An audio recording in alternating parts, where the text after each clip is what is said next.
हरियाणा का शीतकालीन सत्र 3 दिन तक चला।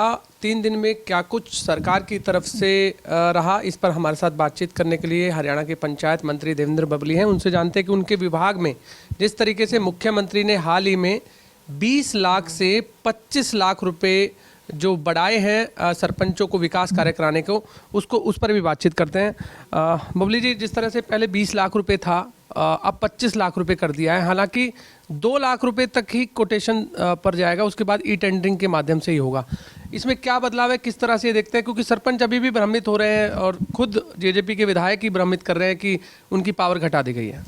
देखिएगा, ये जो कुछ हमारे विधानसभा में हमारे सदस्य साथी हैं, विधायक साथी हैं, उनके द्वारा ये मामला विधानसभा में उठाया गया था।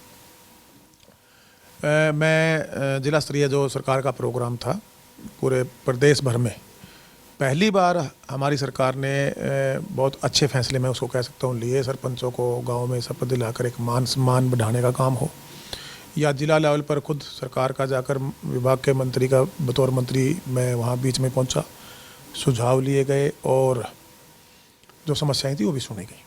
एक मामला जो 2 लाख का है, आप ये देखिए, कल मुख्यमंत्री जी की घोषणा विधानसभा में पढ़ी है। यहाँ 2 लाख से लेके और 100 करोड़ तक के भी काम अगर गांव में होते हैं, उसमें हर जगह जो हमारे चुने प्रतिनिधि हैं बतौर पंचायतें, जो ग्राम लेवल पे हमारे सरपंच और ग्राम पंचायत सदस्य बने हैं, हमारे ब्लॉक समिति के सदस्य बने हैं, जिला परिषद सदस्य बने, सब उसके अंदर एक किस्म से उनकी ही मैं ये कह सकता हूँ विजन के साथ और उनकी इन्वॉल्वमेंट के साथ डेवलपमेंट होगी।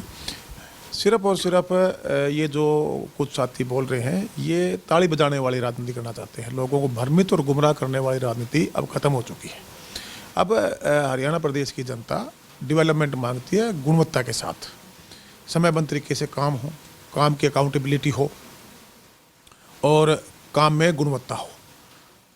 उसको हम सुनिश्चित करने के लिए डिपार्टमेंट ने ये अच्छे फैसले, कह सकता हूँ, लिए हैं। और जो 2 लाख 20 लाख की बातें थी, बिल्कुल जो पढ़ी लिखी हमारी पंचायतें बनी हैं, आज युवा पंचायतें बनी, उन सब सरपंचों को ये समझ में है। कुछ लोग अपनी कंस्टिट्यूंसी में अपनी राजनीति चमकाने वाली स्टेटमेंट, इसमें मैंने भी देखी है, कल मीडिया में कुछ देख रहा था, कुछ लोगों ने उस पर स्टेटमेंटें दी हैं। वो स्टेटमेंट सिर्फ अपने आप के जो उनकी ख़त्म होती हुई राजनीति है, कहीं ना कहीं इसकी आड़ में उसको बचाना चाहते हैं, जो कि आने वाले समय में ये हरियाणा प्रदेश की जनता एक अच्छा फैसला, प्रदेश के विकास का फैसला, विकास के ऊपर फैसला लेगी और उन लोगों को सामने लेके आएगी जो प्रदेश का विकास चाहते हैं, प्रगति चाहते हैं। मतलब जी, आपने कहा कि ना ही सरपंचों की पावर घटाई गई है और उल्टा अब 25 लाख रुपए भी कर दिए। हालांकि पहले ये सारा जो है मैनुअल तरीके से चलता था, अब ई टेंडरिंग से चलेगा। वजह क्या मानते हैं कि विधायकों का क्या इंटरेस्ट है? हालांकि सरपंचों की तरफ से अभी कुछ ऐसा नहीं आया कि उनकी पावर घटाई गई है, विधायक कह रहे हैं कि सरपंचों की पावर घटा दी है। क्या इंटरेस्ट मानते हैं आप? नेगेटिव राजनीति, मैं इसको नेगेटिव राजनीति मानता हूँ। अब जनता विकास की राजनीति चाहती है, डेवलपमेंट की राजनीति चाहती है और गुणवत्ता के साथ समयबद्ध तरीके से काम हो, जो सरकार करने में लगी हुई है। 0 टॉलरेंस पे हम काम में बढ़ चुके हैं और बहुत सी ऐसी योजनाएं जो आज तक की सरकारों ने जिस पर कभी विचार भी नहीं किया होगा, वो हम धरातल पर ले जाने में लगे हुए हैं। सारी की सारी योजनाओं को माननीय मुख्यमंत्री जी ने एक किस्म से अलाउ कर दिया है और विधानसभा सेशन के दौरान भी रात के 12 बजे तक, चाहे यूएलबी के मिनिस्टर थे, चाहे बतौर पंचायत विकास मंत्री माननीय मुख्यमंत्री ने मीटिंगें लेकर जो 8-9 एजेंडे हमने, जो मैं आपने देखा होगा कि जिला स्तरीय प्रोग्राम में जब गया मैं बोल के आया, उनको सबको हरी झंडी देने का काम किया है। उनको अपने धरातल पर ले जाएंगे और जो इस प्रकार की ये भ्रमित करने वाली या उन सरपंचों का, मैं कहूँगा, कंधा यूज करके अपनी राजनीति चमकाना चाहते हैं, ये स्टेटमेंट वो जनप्रतिनिधि, चुने जनप्रतिनिधि हैं। मैं अनुरोध करूँगा उनसे कि ये भ्रमित करने वाली राजनीति बंद करें। सही विकास की तरफ हमने प्रदेश को कैसे लेके जाना है और काम को गुणवत्ता के साथ समयबद्ध तरीके से कैसे करना है, उसमें आप सरकार का सहयोग करें, ताकि हम एक बदलाव, बड़ा बदलाव, जो गाँव का विकास सिर्फ और सिर्फ गली नाली तक ना रुके और जो अन्य मूलभूत सुविधाएं हैं, शिक्षा के क्षेत्र में, चिकित्सा के क्षेत्र में, चाहे हमारे खेलों के क्षेत्र में या हमारी शहरीकरण में, जैसे पार्क हम गांव में लेके जाने लग रहे हैं, ग्रे वाटर व्यवस्था को दुरुस्त करने में हम लगे हुए हैं।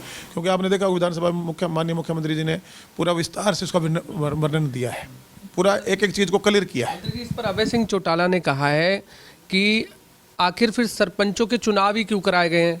एक तो पावर घटा दी, फिर सरपंचों के चुनाव क्यों कराए? दूसरा, उन्होंने कहा कि अब ऐसा समय आने वाला है कि जहाँ भी पंचायत मंत्री जाएंगे, जिस भी गांव में जाएंगे, यही सरपंच सारे मिलकर के अब विरोध करेंगे, इनको गांव में नहीं घुसने देंगे। देखिएगा, अब मैं उनको क्या इसका जवाब दूं? वो हर चीज़ को लोगों को भ्रमित करके दोबारा एक सपना सो के हर रात शाम को सोते हैं, जो कि मुझे लगता नहीं इस जीवन में पूरा होने वाला है। और इस तरह की राजनीति, लोगों को भड़काने वाली राजनीति, और उनका व्यवहार देखते हैं विधानसभा में कैसा होता है, पब्लिक के बीच में उनका व्यवहार कैसा होता है। वही एक कारण था तो इतनी बड़ी एक पार्टी, उनका क्षेत्रीय दल था, सिर्फ एक पर सिमट कर रहेगी। और आज जो उनका व्यवहार है, आने वाले समय में ये एक भी ख़त्म होने वाला है, ये मैं दावे के साथ कह सकता हूँ। जो उनका व्यवहार, और रही उनके ऐलनाबाद की बात, उनके ऐलनाबाद के अंदर ही बहुत लगभग मैं ये कह सकता हूँ 80%, हो सकता है 90% भी जो लोग हैं जो अपने गांव का विकास चाहते हैं, सरकार की नीतियों का, जो योजनाएं प्रयोजनों का फ़ायदा उठाना चाहते हैं, वो आने वाले टाइम में आपको सरकार की तरफ से अगर मंत्री को वहाँ जाएगा तो उसको सम्मानित करते हुए नजर आएंगे आपको। ये मैं दावे के साथ कह सकता हूँ कि पढ़ी लिखी पंचायत है, अब वो भ्रमित होने वाले लोग नहीं है। एक दबाव, गुंडागर्दी, उनसे पूछिए इलाहाबाद में भाई कितने टाइम से वो सत्ता में रहे, उनके परिवार से, अगर उनके पीछे से पिछले बार एक मेरे मामला संज्ञान में आया था, एक जो मोर्चरी होती है उसका क्या हालात थे वहाँ पे। मतलब मैं ये सारी आंकड़ों के साथ बात करूँगा। कभी मुझे मौका मिला इलाहाबाद में जाने का तो मैं जाके बता के आऊँगा लोगों को कि ये लोग सिर्फ वोट के साथ नोट बटोरने की राजनीति करते थे, प्रदेश को लूटने की जो राजनीति थी, कितने मुकदमे जो चले हुए हैं, वो जनता अब बेवकूफ़ नहीं है। वो किस चीज़ के मुकदमे हैं पता नहीं है जनता को। भाई प्रदेश में वोट की ताकत से आपने वोट बटोरा और उसके बाद आपने दूसरा धंधा कौन सा शुरू किया? रिकवरी एजेंसी बनाकर पूरे प्रदेश का जो धन लूटने का काम किया, अब जनता समझ चुकी है। यही तो कारण है कि एक सीट पर सिमट कर वो रहे। तो इस तरह की राजनीति हरियाणा प्रदेश जनता बर्दाश्त नहीं करेगी। मंत्री जी, आपने कई इंक्वायरी भी खोल रखी हैं पिछले सरपंचों के खिलाफ, लेकिन इस पर कांग्रेस विधायक हैं कुलदीप वस, कल हमने उनसे जब ये सवाल पूछा था तो उन्होंने ये कहा था, वो मंत्री जी से अनुरोध करते हैं कि केवल सरपंच ही इसमें जो है दोषी नहीं है, इसमें अधिकारी भी दोषी हैं, जो उस समय के पंचायत मंत्री हैं वो भी दोषी हैं, हजारों करोड़ों रुपए उन्होंने भी इसी उससे कमाया है, उनके खिलाफ भी कार्रवाई करनी चाहिए। देखिएगा, संविधान इस देश का सबके लिए बराबर है। जब आम नागरिक है, हम किसी पद पर आज जनता ने हमें बिठाया हुआ है, कानून सब पर बराबर एप्लीकेबल होता है। अब विधायक जी ने जो अपनी स्टेटमेंट दी है, खैर मैंने वो सुनी नहीं है, लेकिन मैं मेरे टर्म में या हमारी जो गठबंधन में सरकार आई है, मैं ये दावे के साथ कह सकता हूँ, आप अगर आज 1 साल पूरा मुझे हो चुका है एज ए मंत्री, बतौर मंत्री काम करते हुए सरकार में, आप पिछले 2 साल जो कोविड का समय था या 3 साल, 3.25 साल हमारी सरकार के अगर समझे, उस दौरान जो भी कमियां या जो धांधलेबाजी या जो आप करप्शन की जो आप बार बार बात करते हैं, उन पर अगर पहली बार किसी ने सख्त फैसले लिए तो हमारी गठबंधन सरकार ने लिए। हमने, चाहे उसके अंदर अधिकारी कर्मचारी थे, चाहे उसके अंदर कुछ चुने हुए प्रतिनिधियों की भी एप्लीकेशनें थी, उनकी जांच की बात हो, हमारा जो विजिलेंस विभाग है उसको सौंपने का काम किया और कड़ी कानूनी कार्रवाई विभाग के द्वारा की गई, सरकार के द्वारा की गई। अब एक हमारे एक सम्मानित विधायक ने क्वेश्चन लगाया था कि शायद नू डिस्ट्रिक्ट का था, उस पर भी पहले से जांच चली हुई थी मामन खान जी ने, हाँ, और वहाँ पर भी आपने देखा होगा कि जो भी लोग उसमें लिप्त थे, वाकई में मानते हैं वहाँ था धांधलेबाजी थी, तभी तो इतने लोग इसके पकड़ में आए हैं। और अगर ये धांधलेबाजी हुई और सरकार अगर इसको जीरो टॉलरेंस की तरफ अपने कदम ना बढ़ाती तो इतने गिरफ्तार या इतने मुकदमे दर्ज नहीं होते। तो मैं आश्वस्त करना चाहता हूँ पूरे हरियाणा प्रदेश की जनता को और हमारे जो चुने प्रतिनिधि हैं उनको भी कि जीरो टॉलरेंस की पॉलिसी पे सरकार आगे बढ़ रही है। और ये जो करप्शन करने वाले कोई भी हो, चाहे उसमें अंदर हम चाहे चुने प्रतिनिधि हों, कानूनी कार्रवाई होगी, चाहे उसके अंदर हमारे कर्मचारी अधिकारी हों, कानूनी कार्रवाई होगी। एक अनुरोध भी करना चाहूँगा, भाई आप अपनी कंस्टिट्यूंसी में आप लोगों की ड्यूटियाँ बनती हैं, आप वहाँ पर देखिए जो डेवलपमेंट के काम होते हैं, हमने सभी की सभी, कल भी जैसे हमारे भी जो टेंडर हैं लगे हुए हैं, जो काम अब इम्प्रूव डेवलपमेंट की तरफ बढ़ रहे हैं, मैंने पूरी डिटेल विधायकों तक भेजने का काम शुरू कर दिया है कि आपके क्षेत्र में ये काम अभी शुरू होने जा रहे हैं। अच्छा मंत्री जी, जो उस पे अगर आप उसके खुद जाकर उसके विजिट करेंगे, जांच करेंगे, उसमें काम की क्वालिटी को चेक करेंगे तो काम में गुणवत्ता भी आएगी और तेजी भी आएगी। यही सवाल था मेरा। जनप्रतिनिधि संवाद करके आपने सरपंचों को तो बता दिया कि कैसे काम करना है, जीरो टॉलरेंस की नीति के साथ काम करना है। क्या अधिकारियों को भी क्लास दी गई है कि आपने किस तरह से काम करना? बिल्कुल, अधिकारियों के साथ हम रेगुलर मीटिंग करने में पिछले जब से मैं लगा हुआ हूँ, और अभी भी ये वीकली प्रोग्रेस रिपोर्ट नहीं, हम डे पे आगे हैं, पर डे प्रोग्रेस रिपोर्ट चाहिए। अगर हमारे डिपार्टमेंट का, सरकार का कोई अधिकारी अपनी चेयर पर बैठ के पर डे रिपोर्ट आपकी प्रोग्रेस रिपोर्ट तैयार करेगा कि आज के दिन हमने इस काम को करने का काम किया, और मंथली हम यहाँ हमारे चंडीगढ़ लेवल पर उससे रिपोर्ट मांगने का काम करेंगे, जिससे काम में गति भी आ सके और जो फाइलों को इंटेंसली इधर उधर पेंडिंग किया जाता था उसकी जवाबदेही भी तय कर सकें।